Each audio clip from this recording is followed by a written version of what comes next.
Hi అండి, welcome back to my channel. నేను వైజాగ్ వచ్చి 45 డేస్ అయిపోతుంది. ఇంకా మా హస్బెండ్ అయితే మమ్మల్ని ఢిల్లీ తీసుకెళ్ళిపోవడానికి అయితే వచ్చారు 10 డేస్ బ్యాక్. ఇంకా మేమైతే ఢిల్లీ వెళ్ళిపోతున్నాం. మా జర్నీ వ్లాగ్ అయితే ఈ వీడియోలో చూసేయండి. మేము ఢిల్లీ వెళ్ళిన రోజు అయితే మాకు అస్సలు ఖాళీ లేదు, ఎందుకంటే ఆ రోజే సింహాచలం వెళ్ళి వచ్చాము. ఇంకా నైట్ 10 o'clock మాకు ట్రైన్ అయితే నేను 6 o'clockకి మా అన్నయ్యతో గాజువాక్ అయితే వెళ్ళాను. నాకు కావాల్సిన కొన్ని స్నాక్స్ ఐటమ్స్, స్వీట్స్ ఏమైనా తీసుకుందామని చెప్పి గాజువాక్లో ఉన్న మోహన్ స్వీట్స్కి అయితే వచ్చాము మేము. ఇక్కడ అన్ని టైప్స్ ఉంటాయి, మనకి స్నాక్ ఐటమ్స్ కానీ స్వీట్స్ కానీ ఏం కావాలో అవన్నీ అయితే తీసుకోవచ్చని చెప్పి ఇక్కడికైతే వచ్చేసి మాకు కావాల్సిన ఐటమ్స్ అన్నీ తీసేసుకున్నాం మేము. బయట కొన్ని ఢిల్లీ పట్టుకెళ్ళిన సామాన్లు ఏమున్నాయి అవన్నీ అయితే కొనేసుకున్నాము. ఈ గ్యాప్లో మా మమ్మీ మాకు ట్రైన్లో తినడానికి ఫుడ్ అయితే ప్రిపేర్ చేసి ప్యాక్ అయితే చేసేసారు. మా హస్బెండ్ కూడా మా బట్టలు ఇవన్నీ అయితే ప్యాక్ చేశారు. ఇంకా మేము 8:30 అయింది నైట్ ఆటో బుక్ చేసుకొని విశాఖపట్నం రైల్వే స్టేషన్కి అయితే వచ్చేసాము. చాలా ఎర్లీగా వచ్చేసాము, 1 hour ముందు వచ్చేసాము. ఇంకా ట్రైన్ కూడా ప్లాట్ఫామ్ మీద పెట్టలేదు, చాలాసేపు అలా వెయిట్ చేసాము. మమ్మల్ని డ్రాప్ చేయడానికి మా అన్నయ్య అండ్ మా మాయ కూడా వచ్చారు. వాళ్ళు మమ్మల్ని ట్రైన్ రాగానే లగేజ్ అంతా లోపల పెట్టేసి వాళ్ళు వెళ్ళిపోదామని చెప్పి వెయిట్ చేస్తున్నారు. బట్ కానీ ట్రైన్ చాలా లేట్గా అయితే ప్లాట్ఫామ్ మీద పెట్టారు. చాలాసేపు అయితే వెయిట్ చేసాము. మా బాబు అయితే ఫుల్ క్రాంకీ అయిపోయాడు. చాలా అసలు హ్యూమిడిటీ చాలా ఎక్కువ ఉంది మేము ట్రావెల్ చేసిన రోజు వైజాగ్లో అయితే. ఇంకా ఫైనల్గా అయితే మా ట్రైన్ వచ్చేసింది.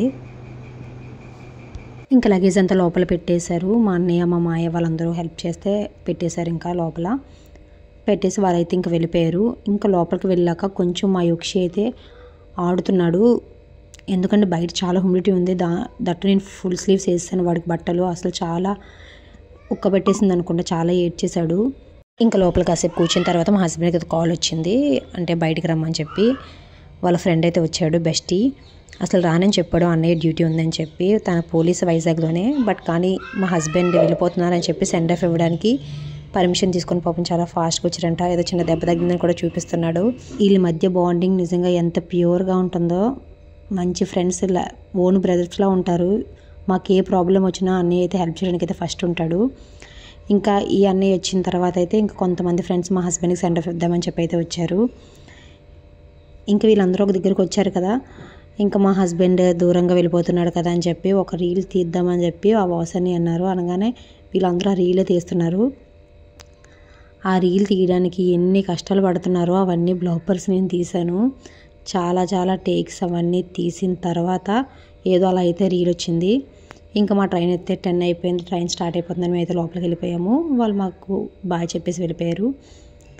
ఇంకా ట్రైన్ ఎక్కేగానే మా బాబుని అయితే ఫుల్ పడుకోబెట్టేశాను. ఫస్ట్ పడుకోబెట్టిన తర్వాత మాకు కొంచెం ఆకలేస్తుందని చెప్పి మా మమ్మీ పెట్టిన టిఫిన్ అయితే తినేస్తున్నాము.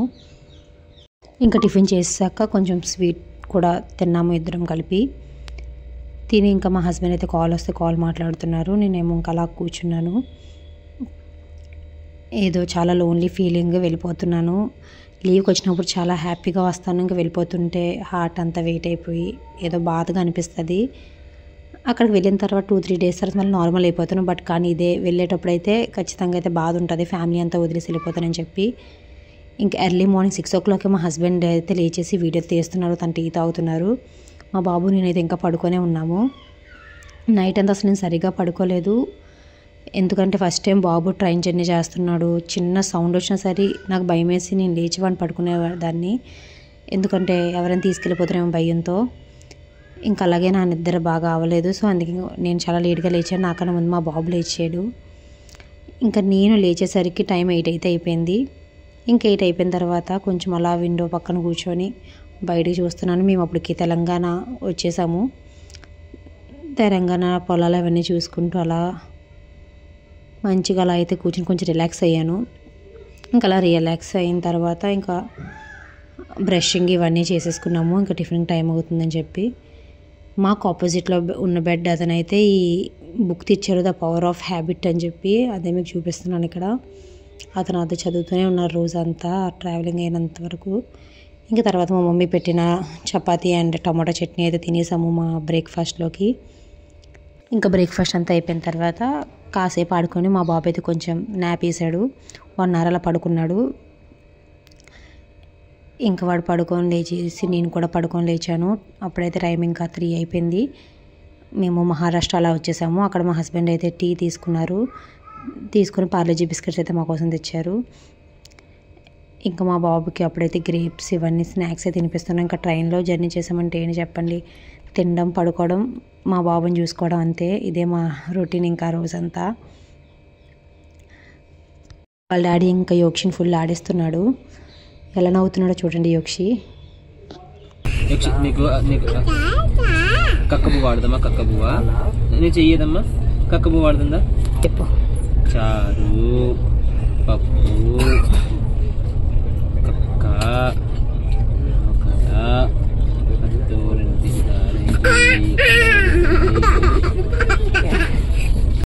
ఇంకా ఈవినింగ్ మేము కూడా పడుకొని లేచిన తర్వాత మా బాబుకి అయితే ఇంకా బనానా పెడుతున్నాను. వాడు అసలు ట్రైన్లో ఫుడ్ ఏమీ తినలేదు. ఇంకా అలా ఫ్రూట్సే పెడుతున్నాను ఆకలి తీరుతుందని చెప్పి, లేదంటే అలా ఫీడింగ్ ఇవ్వమని చెప్తున్నాడు. అందుకని ఇంక ఫ్రూట్స్ అలా పెట్టాము. ఇంకా ఈవినింగ్ అలా 5 అలా అవుతుంది. అలా విండో పక్కన కూర్చొని మేమైతే అలా మంచి టైం అయితే స్పెండ్ చేసాము. ఏదోలా మా బాబుని ఎంగేజ్ చేస్తూనే ఉన్నాము. అలాగా వాడికి టైంపాస్ అయింది, మాకు కూడా మంచిగా టైంపాస్ అయిపోయింది. అలా టైం అయితే అయిపోయింది. కొంచెం మహారాష్ట్రలో విలేజ్ ఆ మధ్య నుంచి అయితే వెళ్తున్నాము. అక్కడ ఆవులు అవి కనిపించడం అన్నీ ఆవు ఆవు ఆవు అని అరుస్తున్నాడు. ఏం కనిపించినా సరే. ఇంకా అలా ఏదో స్టేషన్ దగ్గర అయితే ఆగింది ట్రైన్. ఇంక ఇదంతా మహారాష్ట్ర ఫారెస్ట్ ఏరియా అంటే ఆ ఫారెస్ట్ ఏరియాలోకి అయితే వచ్చేసాము.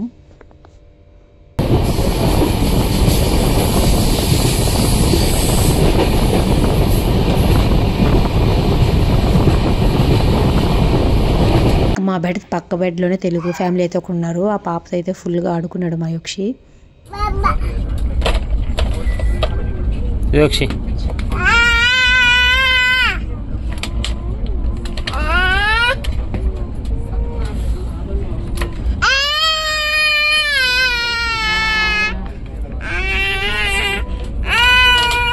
ఇంకా అలా ఆడుకుంటే టైం అయితే అయిపోయింది. మేము ఫుడ్ అయితే ఆర్డర్ పెట్టాము బయట రెస్టారెంట్ నుంచి. ఎందుకంటే లోపల ట్రైన్లో అమ్ముతారు కానీ ఫుడ్ అస్సలు తినలేము, అస్సలు బాగోదు. ఇంకా అందుకని బయట ఆర్డర్ పెట్టాము. మన బర్త్ నెంబర్స్ చెప్తే అక్కడికి వచ్చి అయితే ఫుడ్ ఇచ్చేస్తారు. అండ్ ఈ ఫుడ్ అయితే అస్సలు సరిపోలేదు మాకు. చాలా ప్రైస్ ఎక్కువ అండ్ క్వాంటిటీ కూడా చాలా తక్కువ ఇచ్చారు. 650 అయ్యింది ఆ బిర్యానీకి అండ్ ఒక కప్ కర్డ్ రైస్కి. మాకైతే సరిపోలేదని చెప్పి ఇంక మళ్ళీ ఆ స్టేషన్లోనే కిందకి దిగి మా హస్బెండ్ పోహా అమ్ముతుంటే 2 ప్లేట్స్ పోహా అయితే తీసుకొని వచ్చాడు. ఇంకా పోహా మా వాడైతే తిన్నాడు. పోహా తినేసిన తర్వాత కాసేపు మా బాబుని మా హస్బెండ్ ఆడించాడు. ఈ జర్నీలో నేనైతే మా బాబు వాళ్ళు అసలు ఏమంత ఇబ్బంది ఫీల్ అవ్వలేదు. ఎందుకంటే కంప్లీట్గా మా హస్బెండే చూసుకునేవాడు వాడిని. అందుకే నేనైతే అంత ట్రబుల్ ఏం ఫీల్ అవ్వలేదు. వాడు కూడా అంత అల్లరేం చేయలేదు, బాగానే ఉన్నాడు. ఇంకా మా హస్బెండ్ బెడ్ అయితే సర్దేస్తున్నారు. మేము ఇంకా పడుకుందామని చెప్పి మా బాబు అయితే నేను చూసుకున్నాను. మా హస్బెండ్ బెడ్ సర్దేశారు. ఇంకా మేము పడుకుంటున్న స్టేషన్కి అయితే వచ్చేసాము. మాకు అసలు తెలివి రాలేదు మార్నింగ్ నైట్ లేట్ అయిపోవడం వల్ల. కానీ లాస్ట్ స్టేషన్ అవ్వడం వల్ల సేఫ్గా అయితే దిగిపోయాము. మా లగేజ్ ఎక్కువ ఉన్న వల్ల మేమైతే కూలీని మాట్లాడుకున్నాము. ఇంకా కూలీ అయితే మా సామాన్లని పట్టుకెళ్తున్నారు. అయినా సరే మా హస్బెండ్ 2 ట్రాలీ బ్యాగులు పట్టుకెళ్తున్నారు. ఇంకా మేము ఢిల్లీ అయితే రీచ్ అయిపోయాం. ఇంకా మనం ఇలా స్టేషన్లో దిగగానే కూలీలు వచ్చేస్తారు సామాన్లు పట్టుకెళ్తానని చెప్పి. అండ్ ఇక్కడైతే ఇంకా క్యాబ్ డ్రైవర్స్, ఆటో డ్రైవర్స్ బయట వెయిట్ చేస్తూ ఉంటారు. ఇంకా అవన్నీ ఫ్రాడ్, ఎక్కువ మనీ తీసుకుంటారని చెప్పి మా హస్బెండ్ అయితే ఆన్లైన్లో క్యాబ్ బుక్ చేశారు. ఇంకా క్యాబ్ అయితే వచ్చేసింది. క్యాబ్లో సామాన్లన్నీ ఎక్కించేసి మేమైతే వెళ్ళిపోయాము. ఇక్కడ మా బాబు చాలా క్రాంకీగా ఉన్నాడు పాపం. నిద్ర కంప్లీట్ అవ్వకుండా లేపేసాం మార్నింగ్. అదే కొంచెం అలా ఎంగేజ్ చేస్తున్నాను నేను.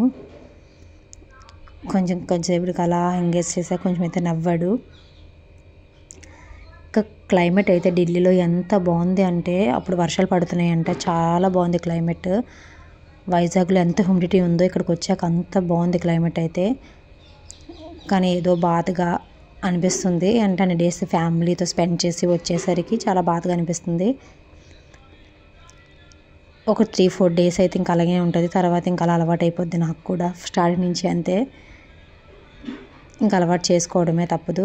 ఇంకా ఫైనల్గా అయితే మా యూనిట్ లోపలికి అయితే వచ్చేసాము. ఇంకా మేము లోపలికి రాగానే పికాక్ అయితే మాకు వెల్కమ్ చెప్తుంది. ఇంకా క్యాబ్లో ఉన్న సామాన్లన్నీ దించేసి మేమైతే మా ఇంట్లోకి వెళ్ళిపోయాం. ఇదే అండి మా జర్నీ ఆంధ్ర టు ఢిల్లీ. ఈ వ్లాగ్ మీకు నచ్చిందని అనుకుంటున్నాను. ఈ వ్లాగ్ కనుక మీకు నచ్చినట్టయితే ప్లీజ్ లైక్ చేయండి and do subscribe to my channel and thank you for watching. Stay tune.